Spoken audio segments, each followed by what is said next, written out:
It was 1961 that my father received One Flew Over the Cuckoo's Nest in galley form. He fell in love with the book and bought the rights. He then had the book transformed into a play. Great cast, Gene Wilder, Billy Daniels, Ed Ames. The play was not a big success. People had violent reactions when they saw the play. Some people hated it. How can you show people, what are you making fun of crazy people? It was a provocative play. It was a subject that was different. They were a little bit startled by it. The play only ran about 5 or 6 months. And I actually remember, too, that my father was willing to cut his salary in the play way down to keep it running.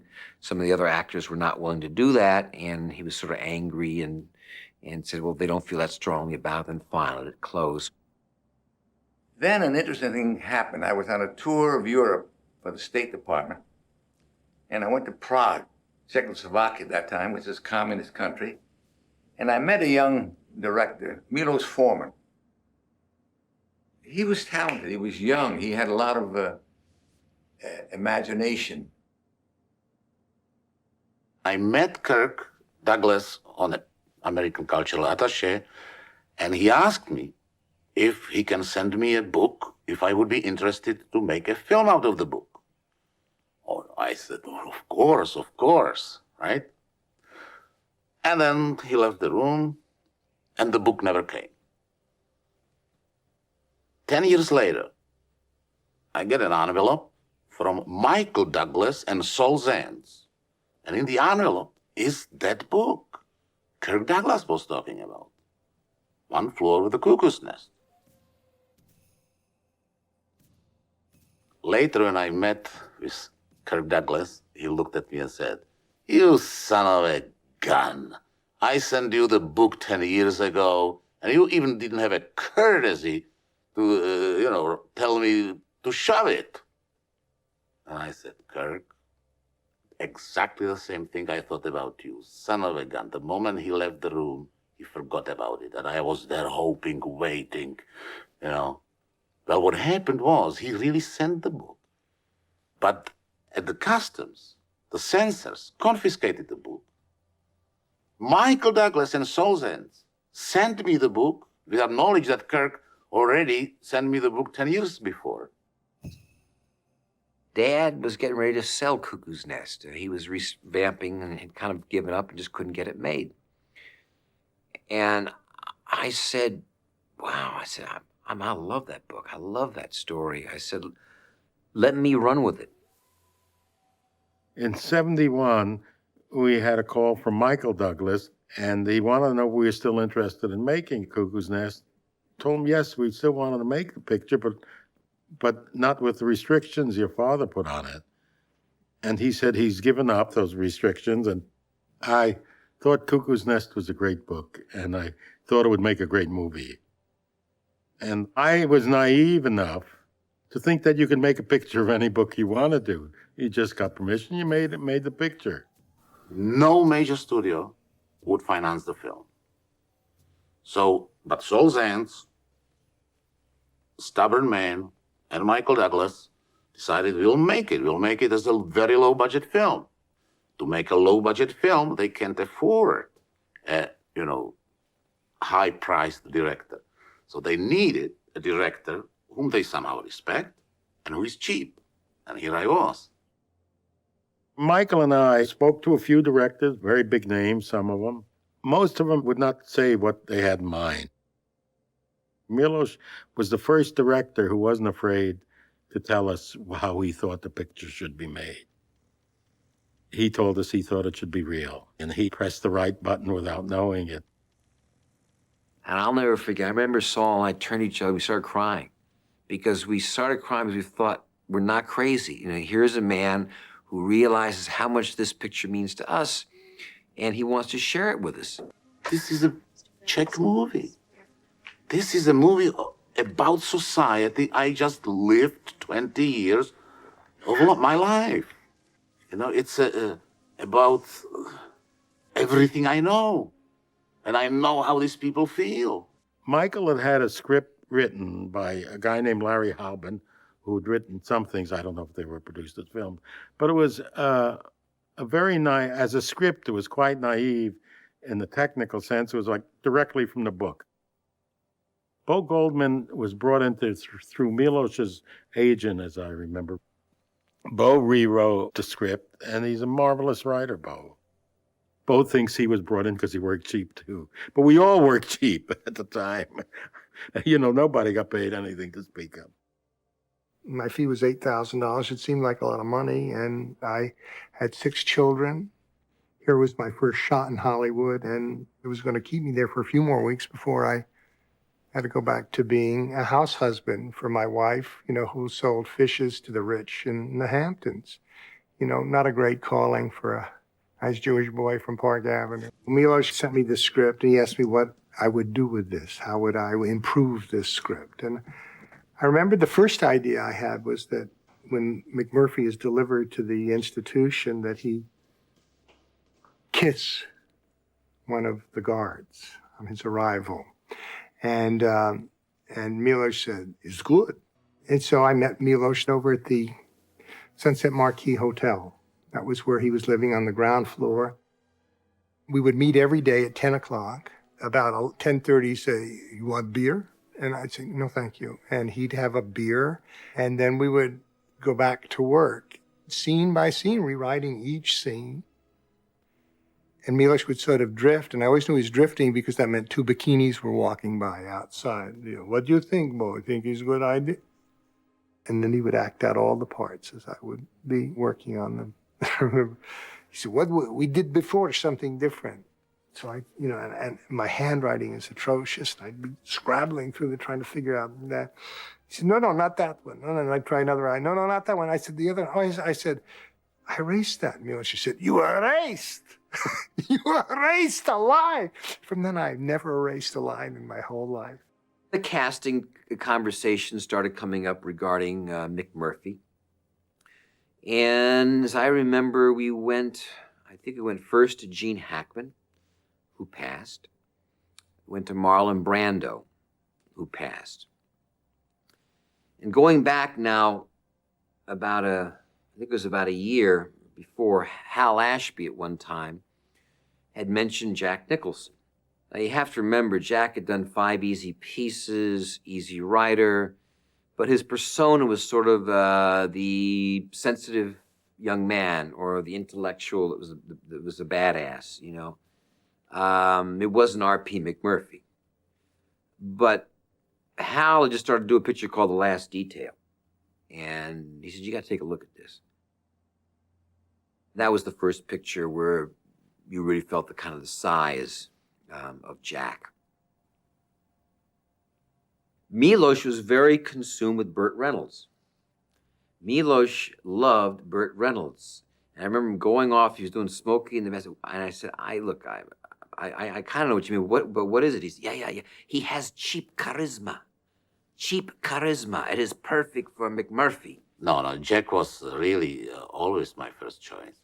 But, you know, when we were ready, we found out that he has commitment to make another movie. So if you want Jack, we have to wait 6 months or 7 months, you know.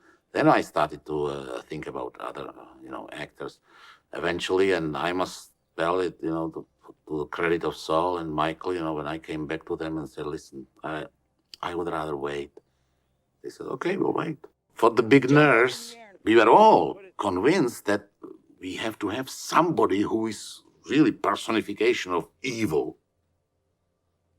We offered the part, one after another, of course, to about 4 actresses who would, you know, fill this image. Annie Bancroft, Colleen Dewhurst, Geraldine Page, Angela Lansbury. They all turned it down. Then one day, I met Louise Fletcher. Every time I would see him over a 6-month period, he would say, "Louise, forget this movie, forget this part. You're not getting this part. Go home." I slowly started to realize that it will be much more powerful if it's not this visible evil. that she's only an instrument of evil. She doesn't know that she's evil. She, as a matter of fact, believes that she's helping people. And you take for granted that this is a nice person. And slowly you discover that there is something very evil that's much stronger for the drama. So that's why we decided to offer the part to Louise. Now, of course, in the middle of all this, the chief, the big Indian, was a question mark. I didn't know that it will be such a nightmare. Because here I wanted to be, very faithful to the book, that the Indian really has to be big, tree trunk, right? Not knowing that Indians, basically, they are not very big. And we sent scouts everywhere. One of my trips back to New York, I sat next to a guy named Mel Lambert. Mel Lambert of Mel Lambert Motors in Portland, Oregon. Wanted to know if I could help him make the picture. And I said, you bet, it all depends on what you want. But I'm not impressed with great movie stars, so I'll expect to be paid. And I told him what I was doing in this picture, and I'm looking for Indians. And so Michael says, I grew up as an Indian. My father was an Indian agent. And I grew up, working on reservations and everything like that. And Mel Lambert Motors is the only car agency that sells cars to Indians in the Pacific Northwest because they know I can be trusted. So I said, that's great, Mel. I said, if you happen to run into, a large Indian, let me know. Get a call. I said, Michael, yes, Mel Lambert Motors. Geez, Michael, biggest son of a bitch I ever seen in my life walked in here the other day. This son of a bitch is big, Michael. He is big. God damn, I've never seen a guy like this in my life. And I said, named Will Sampson. He's from Yakima, Washington. He's a forest ranger. He's got paintings hanging in the Smithsonian. This son of a bitch, you got to see this guy. He's something else. We arrived in Portland, I think about a half an hour before the flight from Yakima, Washington came in. And so we were waiting outside as the passengers started coming off. And when Will walked out that door, Here comes this big Indian. Wow, that was fabulous. And I see Milos giving it this, framing old big Will Sampson. there was a gasp. All of us just went together. Oh my God. And I remember Jack said, oh my God, can he talk? And then, he doesn't have to talk. I said, that's right. He doesn't have to talk. Oh my God, I don't believe it. And Jack was looking at him like a specimen from Mars. He kept walking around. I'm like, God damn, there he is. It's him. I decided that, that I want absolutely unknown faces in the mental institution. It was absolutely proper to have a star, to have a Jack, because he represents us, our world, and we are entering the world of unknown mental institution. Milos had great auditions.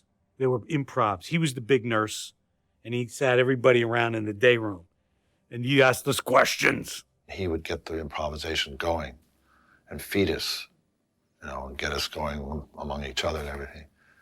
And that's very much the way the group sessions were. I'm looking around the room, and I'm saying, boy, all the rest of these guys really look crazy. Not me, but all the rest of these guys really look crazy. I think it's so important to really, orchestrate the physicality as well. Because especially in the film when, you have so many people, and it drives me crazy when I see a movie, and I see this person, and then the person disappears from the screen for 20 minutes, and then, comes back, and is he the brother, or is he him, or because they all look alike. Once you see him, you will never forget that face. Well, the first I heard of the possibility of the movie came one day when I learned that Michael Douglas and Saul Zaentz wanted to visit the hospital looking for a site to make this movie. We had been to visit 4 mental institutions, and the one in Oregon was the only ones who had read the book. And, it would have been much more simple for them to have made it in a Hollywood setting. But I think both of them wanted to see the movie made in a place where real people had lived and died.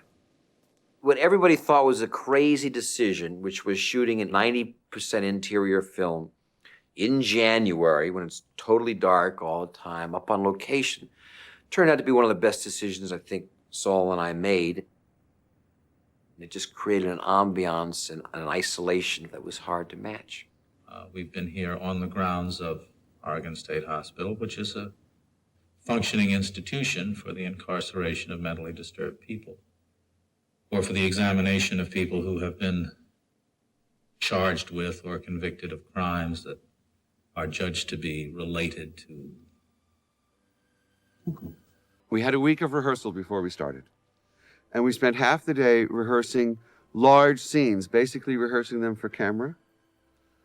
And the other half of the day we spent on our ward, just being there. The rehearsal period was basically established so that we would get a sense of what it was to be hospitalized, because nobody knew about that. And then after about the third day, they brought out these two large tables filled with stuff. Pictures, toothbrushes, personal items of one sort or another. And everyone got to choose their stuff and put it in the nightstand next to your bed on the ward as you wished. So we were actually living in this space. We all had our little cell, cubbyhole, kind of. You know, I had fixed it up. I had a few little things in it. And that was ours, like our dressing room, kind of like right down the hall. They fed us there. Each one of these floors had a play area, a game area. We had a pool table, and we had some Pong, the first Pong game, Bink, Bok, Bink. It was really good for us to see the thing going back and forth. A bunch of Phoebes. About 5 days into this period, Jack came in. I remember he arrived at lunch, and these guys were into character. I mean, these guys never broke character. Lunchtime, nothing. So he got him for lunch at his tray, sat down at the table. He started looking around. These guys, hi, Danny was hi. Who are these guys? What is it? They're actors. Don't they ever quit? It's lunchtime. Somebody who might have just walked in might have had a difficult time discerning who were the inmates and who were the actors. It was kind of a close call there once in a while. It was a lot of fun. They had a lot of fun, and I had a lot of fun watching them. I was not having fun being Nurse Ratched. I wanted to be one of them. Every day I was so jealous of them. Dr. Brooks had been very helpful with each of the actors. He kind of looked at them and got a suggestion of what their problem might be, and then put them with actual patients on different wards. So for about 10 days, they were hanging out in group therapy sessions and could watch certain patients to learn about behavior. One of the patients that I sort of patterned my character after was at the meeting. He sat in a very pensive, passive mood, and he's holding a pillow, and he was practically in his lap, and he had his head down in a very passive way. Being allowed to be in the hospital for that 10 days that we spent was really wonderful. Milos kept us inside, always inside the characters. And it's so comfortable and wonderful for an actor to not have to break that. The fact that they were in this milieu of these poor souls brought such humility on the set. Everybody was humble. Nobody was trying to, be a big star. It was very beneficial for the film. One of the things Milos always used to say was he wanted to capture the real moment. And often that meant we were rolling cameras without the actors knowing it. When they would think they were rehearsing, or we were getting ready to start a scene or something like that, we'd be grinding footage. He did that a lot. I think the group therapy sessions were so effective because none of the actors knew exactly when they were going to be on camera. I knew I had better be prepared to be on camera at all times. So once you accept that, you can just relax and do the scene. Basically, it was pretty clear that who you had to be in this movie was who you would be if you were insane. There was no acting here, no acting allowed. You had to be there. What Milos always wants is simple, uncluttered, direct. No nonsense. No acting. he just guides the actors through their work. And it's really great because it allows you to go. It doesn't stop you at all. You're never worried about anything. You're just going. You're trying to do it real. You're trying to do it natural.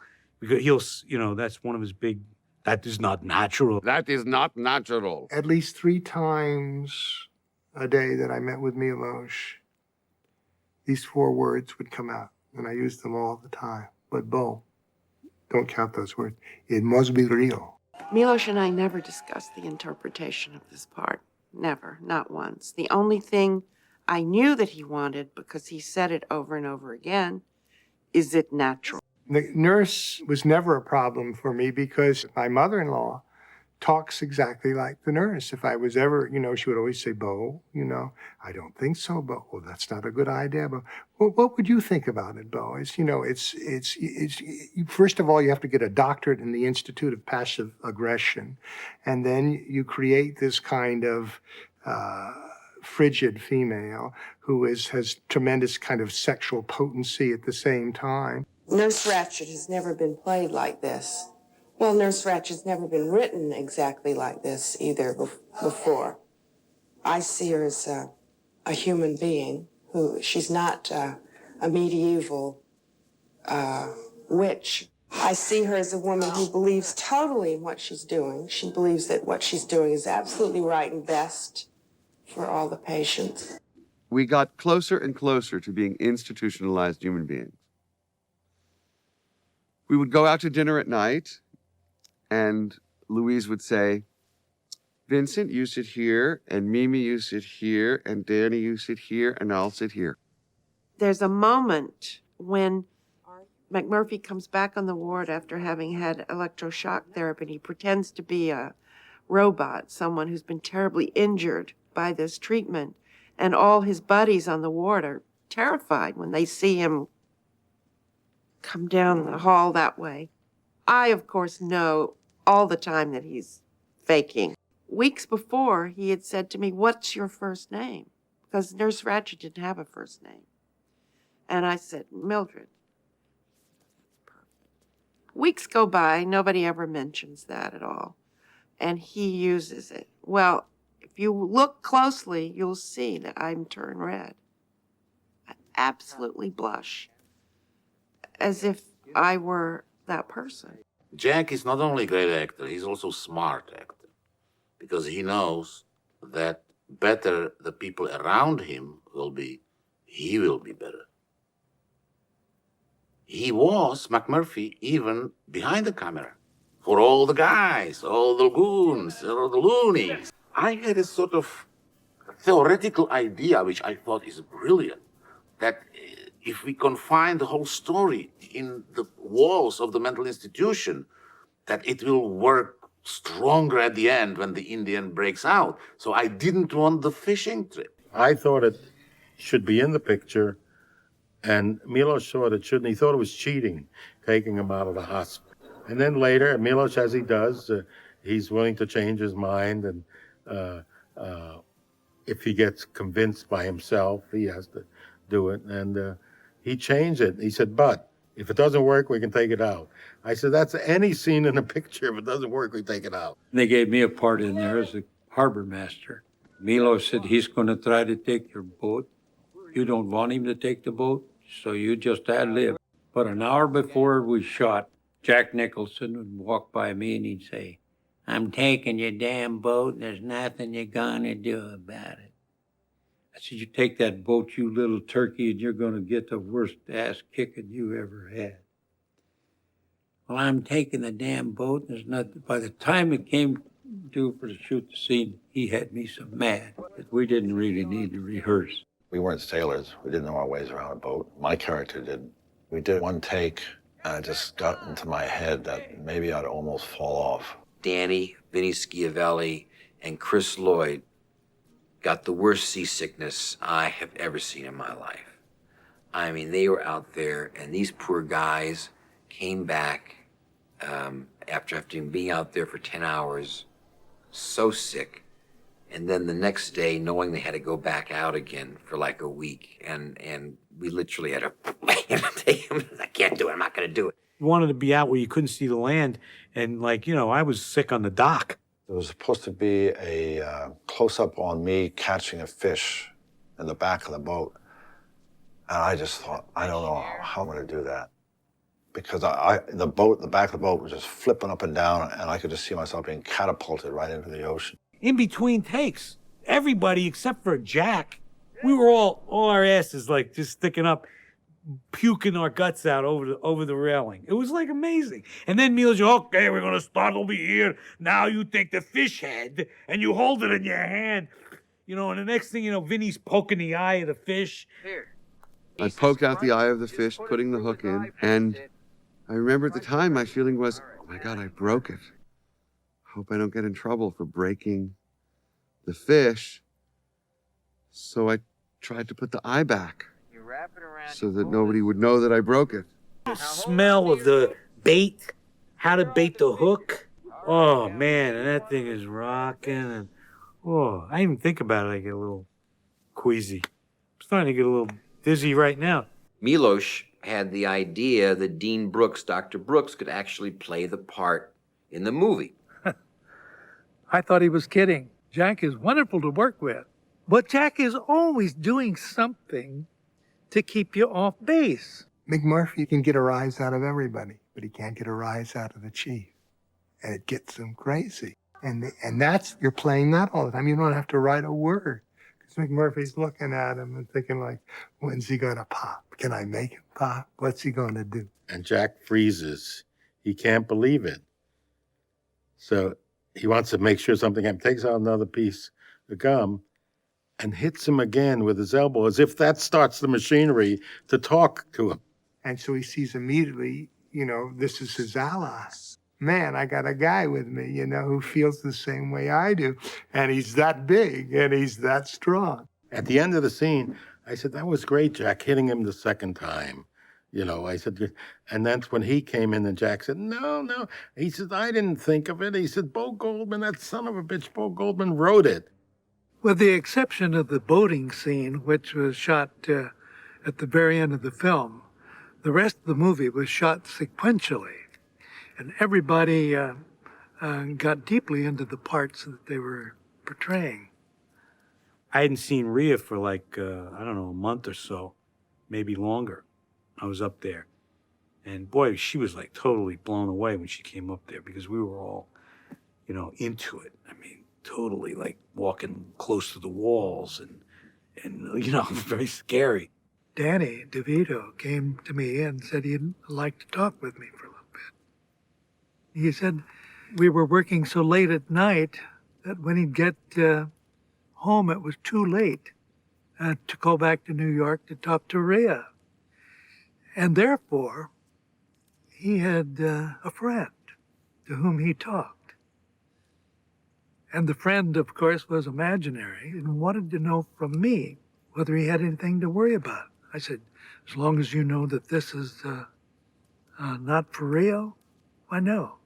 Children do this all the time. As I remember towards the end, a lot of the actors were sleeping in their actual beds on the set. In between these shots, I come back here and do some of the simple tap exercises and work on a few routines. And to demonstrate, here we go. And 1 and 2 and 3 and 4 and 5 and 6 and 8. Sidney Lassick, we were a little worried about Cheswick. I remember Dr. Brooks, Dean Brooks, who was also acting picture, coming to us one time and said, I know you're concerned about Sidney, but if things get out of control, we have the proper medication.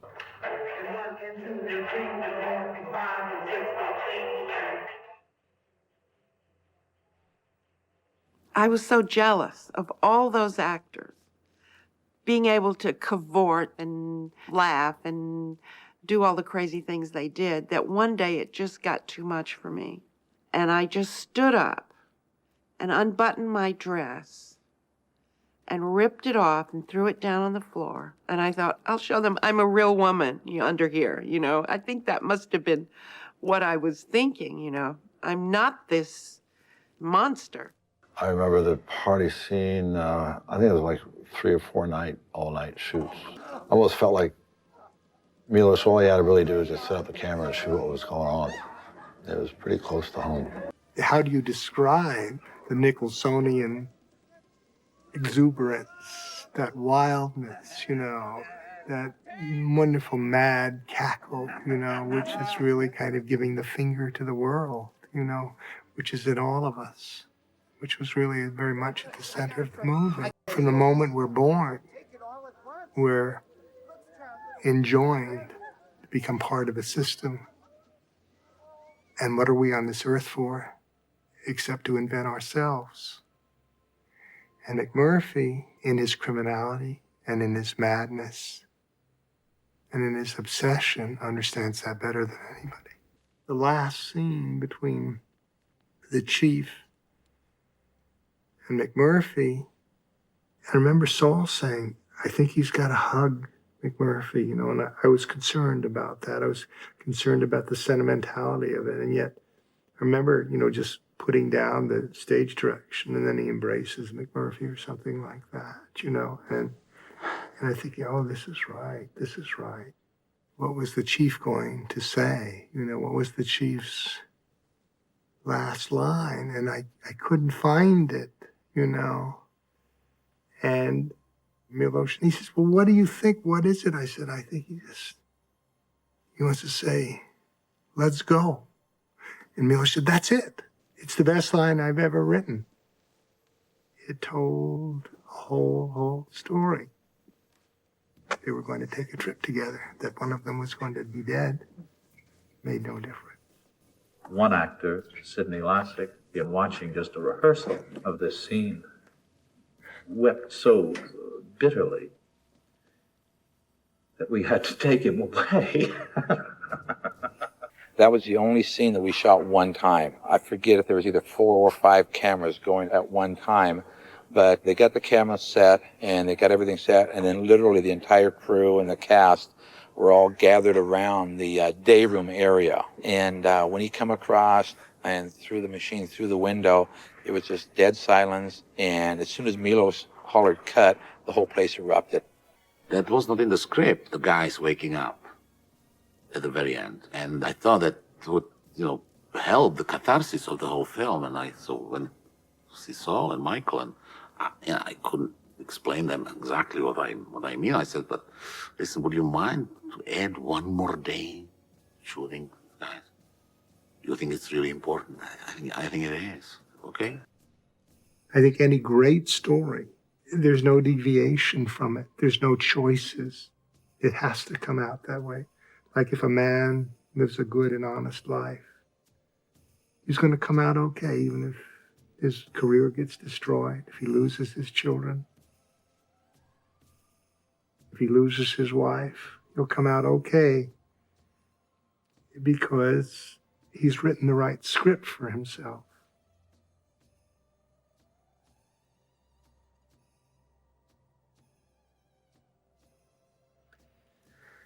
And that's what McMurphy has done.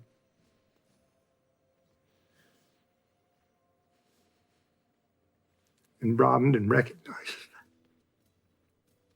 And he frees it.